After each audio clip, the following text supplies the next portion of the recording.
भारत माता की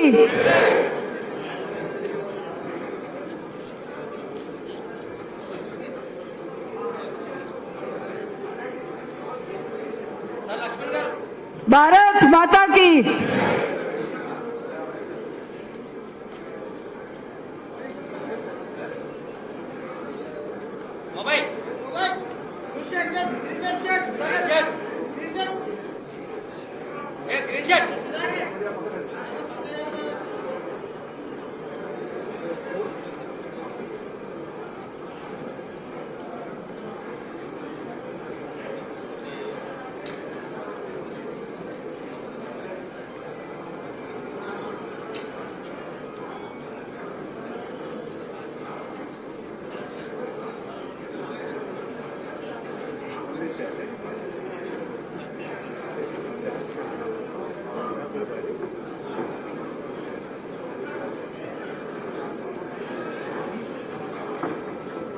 గౌరవ పార్లమెంట్ సభ్యులు శాసన సభ్యులు దయచేసి ముందు వరుసలో కూర్చోవాల్సిందిగా మనవి. సామూహిక వందే మాత్రం అందరూ నుంచోవాల్సిందిగా కోరుతున్నాం.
వేదిక మీద ఉన్న పెద్దలందరికీ కూడా స్థానిక జిల్లా అధ్యక్షులు అట్లాగే కార్పొరేటర్స్ వారిని సన్మానం చేస్తారు. ముందుగా శ్యామ్ సుందర్ గౌడ్ గారు. శ్యామ్ సుందర్ గౌడ్ గారు కేంద్ర మంత్రి కిషన్ రెడ్డి గారికి స్వాగతం పలుకుతారు. శ్రీ శ్యామ్ సుందర్ గౌడ్ గారు.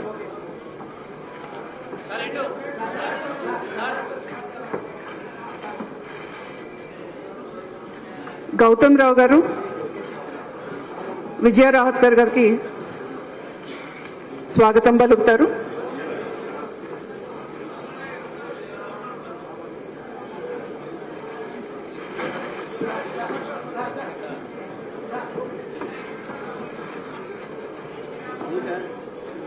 ఇవాళ విజయ రాహత్కర్ గారి బర్త్డే కూడా సార్.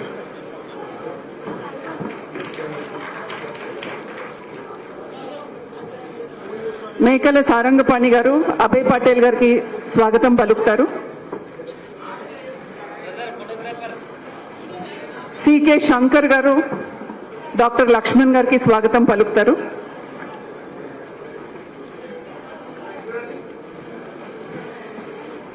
పెద్ది రవీందర్ గారు రామచంద్రరావు గారికి స్వాగతం పలుకుతారు. కార్పొరేటర్ సర్లా గారు చంద్రశేఖర్ జీకి స్వాగతం పలుకుతారు. శ్రీమతి అమృత కార్పొరేటర్ గారు ఈటెల రాజేందర్ గారికి స్వాగతం పలుకుతారు.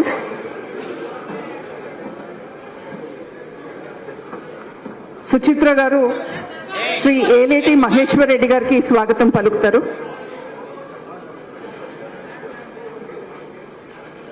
కార్పొరేటర్ దీపిక గారు శ్రీ ఏవిఎన్ రెడ్డి గారికి స్వాగతం పలుకుతారు.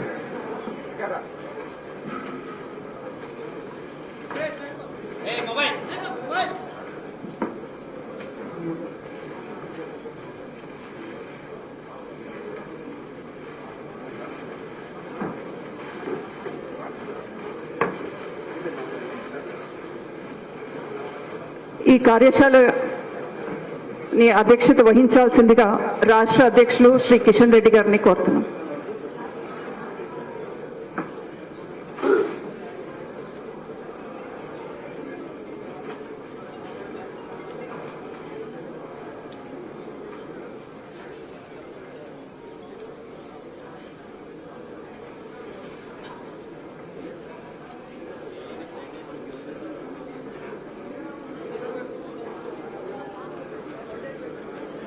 వేదిక మీద ఉన్నటువంటి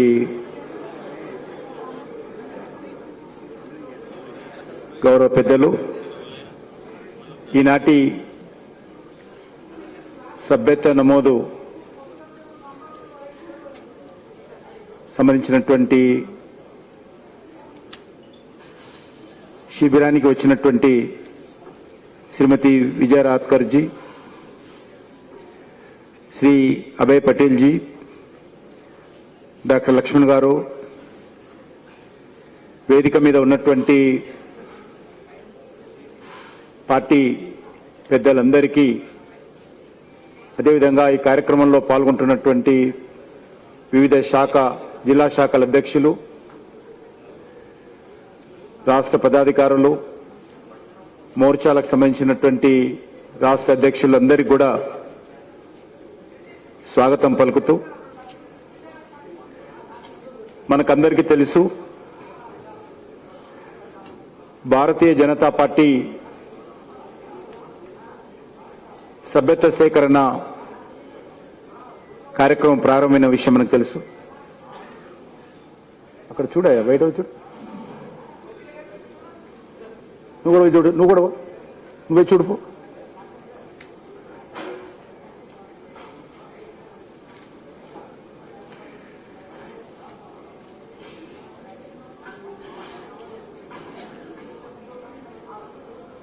దేశంలో కానీ ప్రపంచంలో కానీ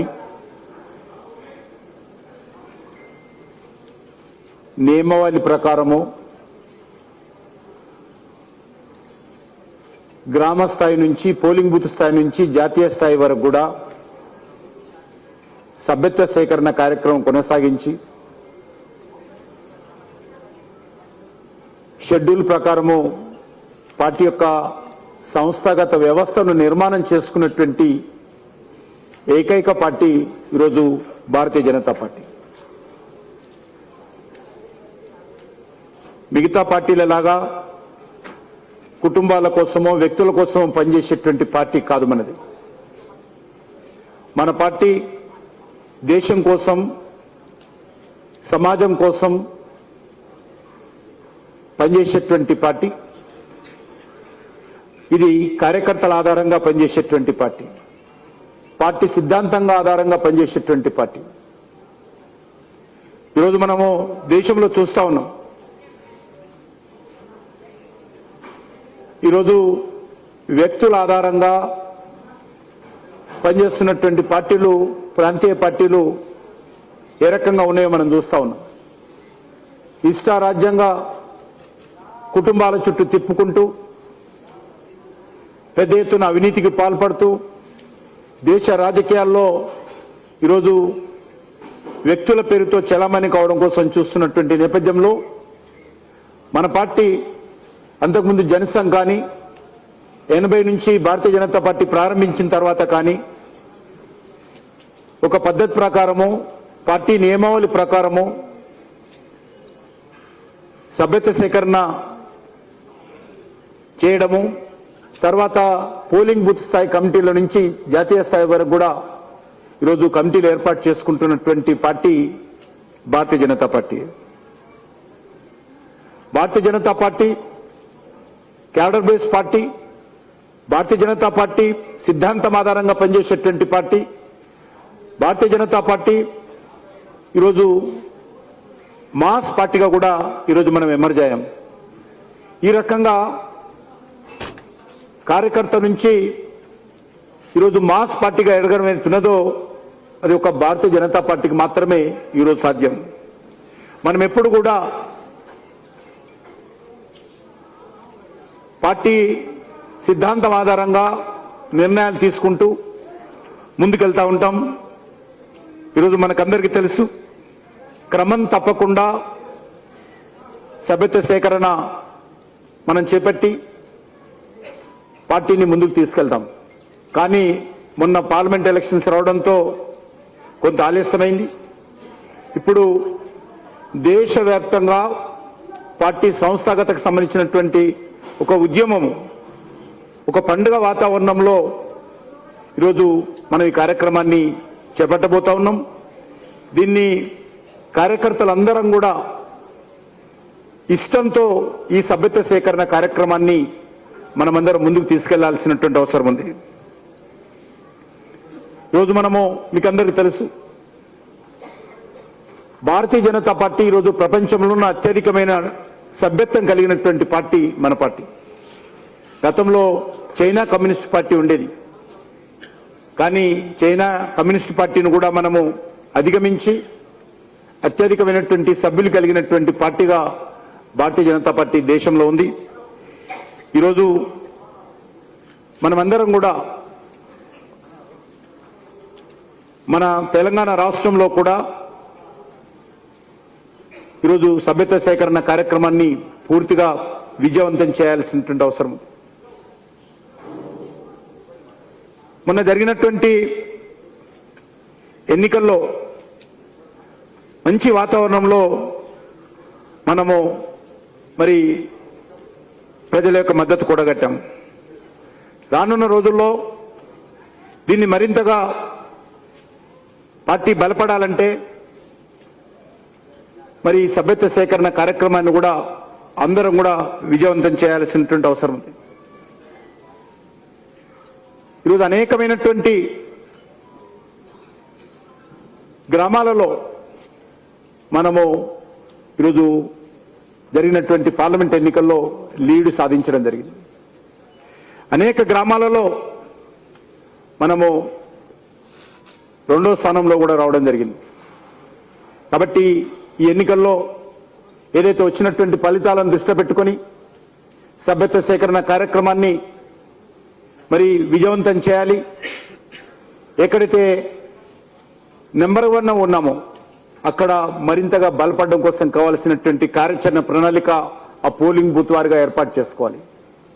ఎక్కడైతే 2వ స్థానంలో వచ్చామో ఈరోజు సభ్యత్వ సేకరణ ద్వారా 2వ స్థానంలో వచ్చినటువంటి గ్రామాలను ఏ రకంగా నెంబర్ 1గా మనం తీసుకెళ్లాలో ఆ రకంగా గ్రామాల వారీగా కార్యాచరణ ప్రణాళిక రూపొందించుకొని ఈ సభ్యత్వ సేకరణలో ముందుకెళ్లాల్సిన అవసరం ఉంది.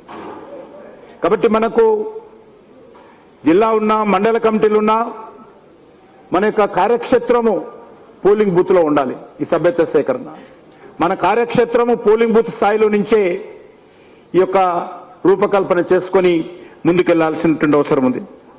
ఈరోజు మనం చూస్తా ఉన్నాం, ఒక మంచి వాతావరణం దేశంలో భారతీయ జనతా పార్టీకి అనుకూలంగా ఉంది. ఈరోజు మరోసారి మన ప్రధానమంత్రి నరేంద్ర మోడీ గారి నాయకత్వంలో భారతీయ జనతా పార్టీ ఈరోజు అధికారంలోకి వచ్చాం. గతంలో జవహర్లాల్ నెహ్రూ గారు వారు ఒక్కరు మాత్రమే 3వసారి ప్రధానమంత్రిగా పనిచేయడం జరిగింది వరుసగా. ఈసారి మనం చూస్తే ఆ రోజు పరిస్థితి వేరు. ఆ రోజు ఉన్నప్పుడు పరిస్థితుల్లో గ్రామంలో కానీ, ఆ రోజు బ్లాక్లో కానీ, లేక జిల్లాలో కానీ, రాష్ట్రంలో కానీ కాంగ్రెస్ పార్టీ ఆ రోజు ఉండేది. కాబట్టి ఆయన వరుసగా 3వసారి అధికారంలోకి వచ్చారు. కానీ ఈరోజు పరిస్థితి వేరు. రాజకీయాల్లో పోటీతత్వం వచ్చింది. రాజకీయాల్లో ఈరోజు చాలా చైతన్యం కూడా ఉన్నది. ఈ పరిస్థితుల్లో 3వసారి ప్రధానమంత్రిగా నరేంద్ర మోడీ గారు బాధ్యతలు చేపట్టినటువంటి నేపథ్యంలో మరి ప్రజల్లో ఏ రకంగా విశ్వాసంతో ఈరోజు మనము మరి మన తెలంగాణ రాష్ట్రంలో కూడా మంచి ఓట్లతో ఈరోజు అధికారంలోకి వచ్చాం. నరేంద్ర మోడీ గారు మన రాష్ట్రం నుంచి వచ్చినటువంటి 8 స్థానాలు ఏదైతే వారి నాయకత్వంలో మనకు ఈరోజు విజయం సాధించామో, వచ్చేటువంటి రోజుల్లో మనం తెలంగాణలో కూడా అధికారంలో రావాలి. ఈరోజు తెలంగాణలో ప్రజలు చర్చించుకుంటున్నారు. ఎక్కడికి వెళ్ళినా కూడా తెలంగాణ రాష్ట్రంలో బీజేపీలో అధికారంలో రావాలనేటువంటి ఆకాంక్ష అన్ని వర్గాల ప్రజల్లో ఉంది. దాన్ని ముందుకు తీసుకెళ్లాలంటే ఖచ్చితంగా ఈ యొక్క పార్టీ యొక్క సంస్థాగత వ్యవస్థను మరింత పటిష్టంగా చేసుకొని ముందుకెళ్లాల్సిన అవసరం ఉంది. మనకి ఇమీడియట్గా లోకల్ బాడీ ఎలక్షన్స్ ఉన్నాయి. ఆ లోకల్ బాడీ ఎలక్షన్స్లో కూడా మనము పాల్గొనాల్సి ఉంటుంది, విజయం సాధించాల్సి ఉంటుంది. కాబట్టి వీటన్నిటికి కూడా ఈ సభ్యత్వ సేకరణ ఎంతో ఉపయోగపడతా ఉంది. కాబట్టి ఈసారి మనం దృష్టి పెట్టుకొని ముందుకెళ్ళాలి. దేశవ్యాప్తంగా కూడా పార్టీ ఇటీవలనే ఢిల్లీలో మరి దీనికి సంబంధించినటువంటి వర్క్షాప్ జరిగింది. ఈ రోజు ఎక్కడైతే మనం ఈ రకమైనటువంటి వర్క్షాప్ ఇక్కడ జరుపుకుంటున్నామో జాతీయ స్థాయి వర్క్షాప్ కూడా ఢిల్లీలో జరిగింది. ఆ వర్క్షాప్లో జాతీయ అధ్యక్షులు నడ్డా గారు, అదేవిధంగా కేంద్ర ప్రభుత్వ హోంమంత్రి అయినటువంటి అమిత్ షా గారు అందరూ కూడా అనేక రకాల సూచనలు మన ముందు పెట్టడం జరిగింది. దానికి సంబంధించినటువంటి వివరాలన్నీ కూడా ఈరోజు మనం చర్చించుకుంటాము. గతంలో లాగా ఈసారి కూడా ఆన్లైన్ మెంబర్షిప్ చేయాలని నిర్ణయం తీసుకోవడం జరిగింది. కాబట్టి మనము కొన్ని గ్రామాలలో ఎక్కడైతే నెట్వర్క్ ఉండదో, ఎక్కడైతే ఏజెన్సీ ఏరియాలో కావచ్చు, మరి సెల్ ఫోన్ నెట్వర్క్ లేనటువంటి ప్రాంతాలలో మనము రసీదు ద్వారా కూడా సభ్యత్వ సేకరణ ప్రొఫార్మా ఫిలప్ చేసి కూడా సభ్యత్వ సేకరణ చేయొచ్చు. కానీ మన టార్గెట్ అంతా కూడా ఆన్లైన్లోని గతంలో ఏదైతే 2014లో 2019లో మనం చేశామో అదే పద్ధతిలో ఈసారి కూడా మరి ఆన్లైన్ మెంబర్షిపే ప్రాధాన్యత ఇచ్చి చేయాలనే నిర్ణయం తీసుకోవడం జరిగింది. దానికి సంబంధించినటువంటి ఏర్పాట్లన్నీ కూడా జరుగుతూ ఉన్నాయి. ఫిజికల్గా ఫామ్ నింపి చేయడం అనేటువంటిది మన ఉన్నప్పటికీ పెద్ద ఎత్తున ఆన్లైన్కే ప్రాధాన్యత ఇచ్చి సభ్యత్వ సేకరణ చేయాల్సినటువంటి అవసరం ఉంది. మొన్న పార్లమెంట్ ఎన్నికల్లో మనకు 77 లక్షల ఓట్లు మనకు వచ్చాయి. ఆల్మోస్ట్ 35 నుంచి 36% ఓట్లు తెలంగాణలో భారతీయ జనతా పార్టీకి నరేంద్ర మోడీ గారి నాయకత్వాన్ని ఆశీర్వదించి మనకు ఓట్లు వేశారు ప్రజలు. కాబట్టి సభ్యత్వ సేకరణ కూడా అదే స్పిరిట్తో మనము ముందుకెళ్లాల్సినటువంటి అవసరం ఉంది. ఇంతకుముందు చెప్పినట్టు మరి చాలా వేలాది బూతులలో మనము నెంబర్ 1 స్థానంలో ఉన్నాం, కొన్ని బూతులలో నెంబర్ 2 స్థానంలో ఉన్నాం, కొన్ని బూతులలో నెంబర్ 3లో కూడా ఉన్నాం.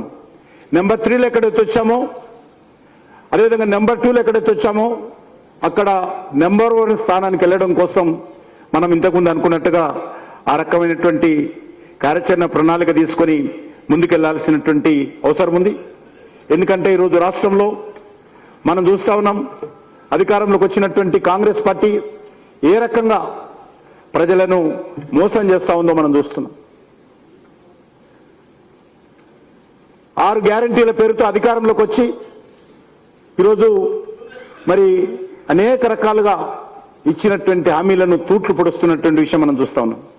అది ఎస్సీ ఎస్టీకి సంబంధించినటువంటి డిక్లరేషన్ తీసుకున్నా, యూత్ డిక్లరేషన్ తీసుకున్నా, బీసీ డిక్లరేషన్ తీసుకున్నా, రైతు డిక్లరేషన్ తీసుకున్నా, మైనార్టీ డిక్లరేషన్ తీసుకున్నా, అందులో ఏ ఒక్క డిక్లరేషన్ కూడా పూర్తి స్థాయిలో అమలు చేయలేదు. ఈ యొక్క రైతుల రుణమాఫీ ఏ రకంగా ఈరోజు గందరగోళంలో ఉందో మనం చూస్తా ఉన్నాం. అనేక రకాలుగా ఆశలు పెట్టి రైతుల రుణమాఫీ డిసెంబర్ 9 లోపల చేస్తాము అని చెప్పి హామీ ఇచ్చి ఆ తర్వాత డిసెంబర్ 9 కాదు, అక్టోబర్లో చేస్తాము, నవంబర్లో చేస్తామని అనేక రకాలుగా మభ్యపెట్టి ఈరోజు దేవుడి మీద దేవతల మీద ఒట్లు పెట్టి ముఖ్యమంత్రి గారు ఈరోజు మరి చివరకు రైతుల రుణమాఫీ అయిపోయిందనే విధంగా మాట్లాడుతూ ఉన్నారు. వాస్తవంగా తెలంగాణ రాష్ట్రంలో రైతుల రుణమాఫీ మరి 50% కూడా పూర్తి కాలేదు. సమగ్రమైనటువంటి వివరాలు ఈరోజు తెలంగాణ రైతాంగం మీద ముందు పెట్టాల్సినటువంటి బాధ్యత రాష్ట్ర ప్రభుత్వం మీద ఉన్నది. 2 లక్షల రుణమాఫీ ఉన్నటువంటి రైతులు ఎంతమందికి మీరు రుణమాఫీ చేశారు, ఇంకెంతమందికి చేయాల్సి ఉంది, ఈ విషయాలు ప్రభుత్వం పెట్టాల్సినటువంటి అవసరం ఉంది. ప్రభుత్వం పెట్టకపోతే రైతాంగం తరఫున భారతీయ జనతా పార్టీయే మనము ఈరోజు తెలంగాణ ప్రజల ముందు పెట్టడానికి మనం సిద్ధంగా ఉన్నాం. మనం ఇప్పటికే దీనికి సంబంధించినటువంటి ఉద్యమం ప్రారంభించాం. కిసాన్ మోర్చా ఆధ్వర్యంలో అనేక ప్రాంతాల్లో కార్యక్రమాలు తీసుకున్నాం. గ్రామాల్లో కూడా రచ్చబండల పేరుతో ఈరోజు రైతులను పిలిచి వాళ్ళతో మాట్లాడుతూ ఉన్నాం. కానీ ఏ గ్రామంలో కూడా పూర్తి స్థాయిలో రుణమాఫీ జరిగినటువంటి గ్రామం లేదు. అన్ని గ్రామాలలో కూడా తూతూ మంత్రంగా మరి ఈరోజు రుణమాఫీకి సంబంధించినటువంటి తతంగం నడిపిస్తున్నారే తప్ప సమగ్రంగా రైతులకు సంబంధించినటువంటి రుణమాఫీ ఏ గ్రామంలో కూడా పూర్తి చేయలేదనే విషయాన్ని ఈ సందర్భంగా మనం చేస్తున్నాం. అందుకే భారతీయ జనతా పార్టీ ఒక దిక్కు సభ్యత్వ కార్యక్రమం కొనసాగిస్తూనే ఈ యొక్క రైతాంగ సమస్యల మీద కూడా నిరంతరం పోరాటం చేయాల్సినటువంటి అవసరం ఉందనే విషయాన్ని ఈ సందర్భంగా మనం చేస్తున్నాం. అంతేకాకుండా మనం ఈ రాష్ట్రంలో మరి ఒక ప్రజా ఉద్యమాలను కూడా సిద్ధం కావాల్సినటువంటి అవసరం ఉంది. అది ఇంతకుముందు చెప్పినట్టు దళిత సామాజిక వర్గానికి ఇచ్చినటువంటి హామీలు కావచ్చు, ఓబీసీ సామాజిక వర్గానికి ఇచ్చినటువంటి హామీలు కావచ్చు, మైనార్టీలకు ఇచ్చినటువంటి హామీలు కావచ్చు, రైతులకు ఇచ్చినటువంటి హామీలు కావచ్చు, లేక యువకులకు విద్యార్థులకు ఇచ్చినటువంటి హామీలు కావచ్చు, ఏ ఒక్కటి కూడా అమలు చేసేటువంటి పరిస్థితి ఈరోజు రాష్ట్రంలో లేదు. ఈ రాష్ట్రంలో ఉన్న గతంలో ఉన్నటువంటి కేసీఆర్ బీఆర్ఎస్ పార్టీ ఏ రకంగా ప్రజలను మభ్యపెట్టి మోసం చేసిందో, ఏ రకంగా 10 సంవత్సరాల పాటు అధికారంలో చెలాయించిందో ఈరోజు సరిగ్గా అదే పద్ధతిలో ఈరోజు కాంగ్రెస్ పార్టీ పరిపాలన చేస్తూ ఉంది. పూర్తిగా నియంతృత్వపు ఆలోచనలతో ఆ రోజు కేసీఆర్ పరిపాలన చేస్తే ఈరోజు కాంగ్రెస్ పార్టీ కూడా రేవంత్ రెడ్డి గారు కూడా అదేవిధంగా వ్యవహారం చేస్తూ ఉన్నారు. ఈరోజు మహిళల సమస్యలు కావచ్చు, ఈరోజు మహిళలకు ఇచ్చినటువంటి హామీలు మన మోర్చాల తరఫున మహిళా మోర్చా, యువ Morcha, BC OBC Morcha, SC Morcha, అన్ని మోర్చాలు కూడా ఈరోజు ఎస్టీ మోర్చా, అన్ని మోర్చాలు కూడా ఉద్యమాలు చేస్తూ ఉన్నాయి. మన పార్టీ తరఫున కిసాన్ మోర్చా కూడా రైతులకు సంబంధించినటువంటి కార్యక్రమాల్లో రైతాంగ సమస్యల మీద పోరాటం చేస్తున్న విషయాన్ని కూడా ఈ సందర్భంగా మనం చూస్తూ ఉన్నాం. కాబట్టి ఒక దిక్కు సభ్యత సేకరణ కొనసాగిస్తూ ఈ యొక్క ప్రజా సమస్యల మీద కూడా మనం ముందుకెళ్లాల్సినటువంటి అవసరం ఉంది. అంతేకాకుండా ఈరోజు మనకు వచ్చేటువంటి సెప్టెంబర్ 17 ఏదైతే ఉన్నదో దానిపైన మనకు పెద్ద లక్ష్మణ్ గారు వివరిస్తారు. నిజాం యొక్క నియంతృత్వ పాలనకు చరమగీతం పాడి ఈ ప్రాంతంలో స్వేచ్ఛా స్వాతంత్రాలు వచ్చి 3 రంగుల జెండా ఎగిరినటువంటి సెప్టెంబర్ 13 అది కూడా 75 సంవత్సరాలు పూర్తవుతుంది. ఈ సందర్భంగా ఈ సెప్టెంబర్ 17 కూడా మరి హైదరాబాద్ లిబరేషన్ డే, హైదరాబాద్ ముక్తి దివస్ కార్యక్రమాన్ని కూడా మనము చేయాల్సినటువంటి అవసరం ఉంది. ఈ సందర్భంగా 75 సంవత్సరాలు మనకు స్వాతంత్రం వచ్చి ఈ యొక్క హైదరాబాద్ నిజాం పరిపాలన ఉన్నటువంటి జిల్లాలలో ఏదైతే 3 రంగుల జెండా ఎగిరినటువంటి ఈ యొక్క ప్రాంతంలో 75 సంవత్సరాలు పూర్తి కావస్తున్న సందర్భంగా మనమందరం కూడా ఏ గ్రామాలలో నిజాం సైన్యానికి వ్యతిరేకంగా పోరాటం చేసి త్యాగాలు చేశారో వాటన్నిటిపైన కూడా లక్ష్మణ గారు మనకు వివరిస్తారు. ఆ కార్యక్రమాన్ని కూడా సెప్టెంబర్ 17 చేయాలి. అదేవిధంగా మరి ఓ దిక్కు రైతాంగ సమస్యలు, ఇతర ప్రజా సమస్యల మీద పోరాటాలు కొనసాగిస్తూ రానున్న రోజుల్లో మనము జిల్లాల వారీగా, మండలాల వారీగా, అదేవిధంగా పోలింగ్ బూత్ల వారీగా కమిటీలు కూడా ఏర్పాటు చేసుకోవాలి. కాబట్టి ఈ సభ్యత్వ సేకరణ గ్రామంలో ఉన్నటువంటి అన్ని వర్గాల ప్రజలు, అన్ని సామాజిక వర్గాలు కూడా దృష్టిలో పెట్టుకొని సభ్యత్వం చేయాలి. ఈ ఒక్క గ్రామంలో మనకు సభ్యత్వ టార్గెట్ ఎంత ఉంటుందో టార్గెట్ పూర్తి చేయడంతో పాటు అన్ని సామాజిక వర్గాలను కూడా సభ్యులుగా చేర్పించేటువంటి ప్రయత్నం చేయాలి. కాబట్టి గ్రామాల వారీగా కూడా ఒక కమిటీ ఏర్పాటు చేసుకొని సభ్యత్వ సేకరణకు సంబంధించి ఆ కమిటీలోని అన్ని వర్గాల ప్రజలు ఉండేటట్టు, రైతులు కావచ్చు, రైతు కూలీలు కావచ్చు, వివిధ సామాజిక వర్గాలను కూడా దృష్టి పెట్టుకొని, యూత్ను దృష్టి పెట్టుకొని, మహిళలను దృష్టి పెట్టుకొని ఈ యొక్క సభ్యత్వ సేకరణ గ్రామాల వారీగా కార్యాచరణ ప్రణాళిక రూపొందించుకొని ముందుకెళ్ళాలి. కాబట్టి సభ్యత్వం అంటే మండలాల వారీగా కూర్చొని చేయాల్సింది కాదు, జిల్లాల వారీగా కూర్చొని చేయాల్సింది కాదు. సభ్యత్వం అంటే గ్రామాల వారీగా జరగాలి. కాబట్టి ఈ సభ్యత్వ సేకరణ విషయంలో మనము మరి ఈరోజు పూర్తి స్థాయిలో అన్ని వివరాలు చర్చించుకొని ఇదే స్థాయిలో జిల్లాల వారీగా నిర్వహించుకోవాలి. శిబిరాలు, వర్క్షాప్స్ మండలాల వారీగా జరగాలి. దానికి అదేవిధంగా గ్రామాల వారీగా జరగాలి. దీనికి ప్రత్యేకంగా కొంతమంది బాధ్యతలు మనమందరం పనిచేస్తూ కూడా దీనికి ప్రత్యేకంగా సభ్యత్వ కోసం కూడా ప్రత్యేకంగా కొంతమందికి బాధ్యతలు ఇచ్చి వాళ్ళ ఆధ్వర్యంలో కూడా ఈ సభ్యత్వ కార్యక్రమం మరింత చురుకుగా పనిచేసే విధంగా మనమందరం ప్రయత్నం చేయాలని చెప్పి మీ అందరినీ కోరుకుంటూ మరి తప్పకుండా ఇప్పుడు జరిగేటువంటి సభ్యత్వం ఏదైతున్నదో రానున్న రోజుల్లో తెలంగాణ రాష్ట్రంలో భారతీయ జనతా పార్టీ బలపడడానికి మరి తప్పకుండా అదొక సాధనంగా ఉండాలని దానికి అందరం కూడా కష్టపడి మనం ఐకమత్యంతో పనిచేయాలి.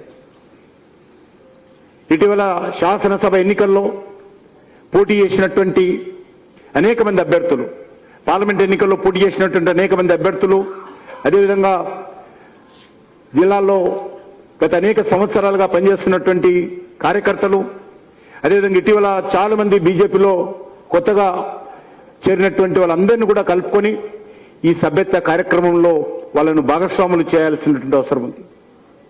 ప్రతి కార్యకర్త భాగస్వాములు కావాలి. ఏ ఒక్క కార్యకర్త కూడా తను సభ్యుడిగా చేయడంతో పాటు తను 100 మందిని చేర్పించేటువంటి కార్యక్రమం మనం లక్ష్యంగా పెట్టుకోవాలి. క్రియాశీలక సభ్యులుగా చేరాలంటే ప్రతి ఒక్కరు కూడా 100 మందిని చేర్పించాలి. కాబట్టి ఈ సభ్యత సేకరణ కార్యక్రమం మండల ప్రెసిడెంటో, జిల్లా ప్రెసిడెంటో, పోలింగ్ బూత్ ప్రెసిడెంట్ పనే కాదు. మొత్తము పార్టీ యంత్రాంగం, కొత్త కార్యకర్తలు, పాత కార్యకర్తలు అనేటువంటి భేదభావం పక్కన పెట్టేసిక అందరం కూడా మనము సామూహికంగా అన్ని వర్గాల ప్రజలకు చేరువయ్యే విధంగా, అన్ని వర్గాల ప్రజలకు దగ్గరయ్యే విధంగా అన్ని వర్గాలను కూడా ఈ సభ్యత సేకరణలో భాగస్వాములు చేసేటువంటి ఒక సమగ్రమైనటువంటి కార్యాచరణ ప్రణాళిక జిల్లా స్థాయి వర్క్షాప్లో చర్చించుకోవాలి. అదేవిధంగా మండల స్థాయిలో చర్చించుకోవాలి. అదేవిధంగా గ్రామ స్థాయిలో కూడా చర్చించుకొని ముందుకెళ్లాల్సిందిగా నేను మీ అందరినీ కోరుకుంటూ మరి ఈరోజు ప్రధానమంత్రి గారి నుంచి మొదలు పెడితే గ్రామంలో ఉన్నటువంటి ఒక సాధారణ కార్యకర్త వరకు కూడా అందరం మళ్ళీ సభ్యులుగా చేరాలి. మన గతంలో సభ్యులుగా చేరాము, మధ్యలో కొత్త వాళ్ళని రెన్యువల్ మాత్రమే చేసుకునేటువంటి వాళ్ళం. కానీ ఈసారి మళ్ళీ మొత్తము ప్రతి ఒక్కరం కూడా రెన్యువల్ చేసుకోవాలి, అంటే కొత్తగా చేరాలి. కాబట్టి ఏ ఒక్కరు కూడా ఎగ్జామ్షన్ ఉండదు. కాబట్టి ఈసారి ఈ సభ్యత్వ సేకరణ కార్యక్రమం ఒక సాధారణ కార్యక్రమంగా కాకుండా ఒక ఉద్యమం లాగా, ఒక మిషన్ మోడ్లో ఈ యొక్క మెంబర్షిప్ కార్యక్రమం మనం తీసుకోవాల్సినటువంటి అవసరం ఉంది. ఇది పూర్తయిపోతే, ఈ సెప్టెంబర్ అక్టోబర్లో పూర్తయిపోతే మళ్ళీ మనము ఈ రాష్ట్రంలో ప్రజా ఉద్యమాలు చేయాల్సి ఉంటుంది. ఈ ప్రభుత్వం ప్రజా వ్యతిరేక విధానాలకు వ్యతిరేకంగా ప్రజలను సంఘటితం చేయాల్సినటువంటి అవసరం ఉంది. అది రైతాంగ సమస్యలు కావచ్చు, మహిళా సమస్యలు కావచ్చు, ఇంతకుముందు చెప్పినట్టు అనేక వర్గాలు ఏవైతే నిర్లక్ష్యానికి మరి ఈరోజు గురవుతున్నారో వాళ్ళందరినీ కూడా సంఘటితం చేయాలి. రాజకీయంగా మనం ముందుకెళ్లాల్సినటువంటి అవసరం ఉంది. కాబట్టి నేను మరొకసారి అందరిని కోరుతా ఉన్నాను, జిల్లా శాఖలు కానీ మండల శాఖలు కానీ ఐక్యమత్యంతో కలిసికట్టుగా ఈ సభ్యత్వ సేకరణ కార్యక్రమాన్ని విజయవంతం చేద్దాము. అది మరొకసారి గతంలో మనకు తెలుసు, భారతీయ జనతా పార్టీ గిన్నీస్ రికార్డులో అత్యధికమైనటువంటి సభ్యులు కలిగిన పార్టీగా నమోదయ్యాం. మన రికార్డును మనమే ఈసారి బ్రేక్ చేసుకోవాలంటే మళ్ళీ దానికంటే మించి ఈసారి సభ్యత్వ సేకరణ కార్యక్రమం కొనసాగించేటువంటి పని పార్టీ తీసుకున్నది. కాబట్టి నేను మనందరినీ కోరుతా ఉన్నాను, తెలంగాణ రాష్ట్ర రాజకీయాలను దృష్టి పెట్టుకుని భారతీయ జనతా పార్టీ బలపడాల్సినటువంటి ఆవశ్యకత తెలంగాణ పౌర సమాజం ఏదైతే కోరుకుంటుందో అది కూడా దృష్టి పెట్టుకొని తెలంగాణ సమాజం ఆకాంక్షలకు అనుగుణంగా మనం కూడా మన పార్టీని ముందుకు తీసుకెళ్లాల్సినటువంటి అవసరం ఉంది. దానికోసము రానున్న రోజుల్లో మనము మరింతగా మరి ఐకమత్యంతో కలిసికట్టుగా రెట్టింపైన ఉత్సాహంతో పట్టుదలతో ముందుకెళ్ళాలి. దానికి మనందరం కూడా ప్రయత్నం చేయాల్సిందిగా మీ అందరిని కోరుకుంటూ ఈ యొక్క కార్యక్రమంలో భాగంగా ఆల్ ఇండియా పార్టీ అనేక రకాల ఒక కార్యాచరణ ప్రణాళిక సభ్యత సేకరణకు సంబంధించి మన ముందు పెట్టింది. అవన్నీ కూడా వరుసగా మనము సాయంకాలం వరకు కూడా చర్చించుకుందాం. కాబట్టి ఈ కార్యక్రమంలో ఇంకా ఎవరైతే జిల్లాల నుంచి వచ్చారో మనం వెంటనే జిల్లాలకు వెళ్ళి జిల్లా స్థాయిలో ఎవరెవరికి సభ్యత సేకరణ మండల వారీగా ఇవ్వాలి బాధ్యత. ఒకటే మిమ్మల్ని అందరినీ కోరుతున్నాను, ఏ ఒక్క కార్యకర్త కూడా సభ్యత సేకరణకు సంబంధించి ఒక మండల స్థాయిలో, బూత్ స్థాయిలో, డివిజన్ స్థాయిలో, మున్సిపల్ కౌన్సిలర్ డివిజన్ స్థాయిలో కానీ ఎక్కడ కానీ ఏ ఒక్కరు కూడా బాధ్యతలు లేకుండా ఉండకూడదు. అందరికీ బాధ్యతలు ఇవ్వాలి. కొత్తగా చాలా మంది, వేలాది మంది, లక్షలాది మంది కార్యకర్తలు కూడా చేరారు. వాళ్ళందరూ కూడా బాధ్యతలు ఇచ్చి అందరి యొక్క సహాయ సహకారాలతో తెలంగాణలో కూడా సభ్యత సేకరణ కార్యక్రమాన్ని విజయవంతం చేయాల్సిందిగా మీ అందరిని కోరుకుంటూ సెలవు తీసుకుంటున్నాను.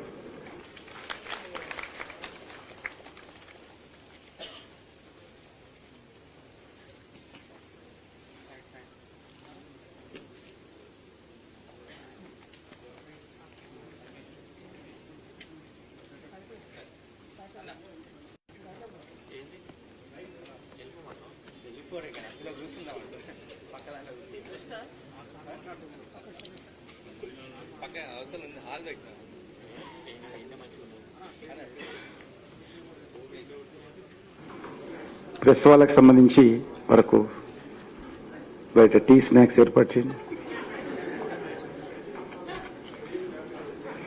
ఇప్పుడు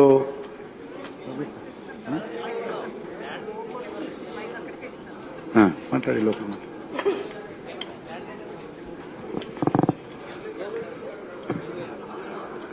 మీడియా మిత్రులందరికీ బయట మీకు అల్పాహారం వ్యవస్థ చేశారు. ధన్యవాదాలు మీడియా మిత్రులకి.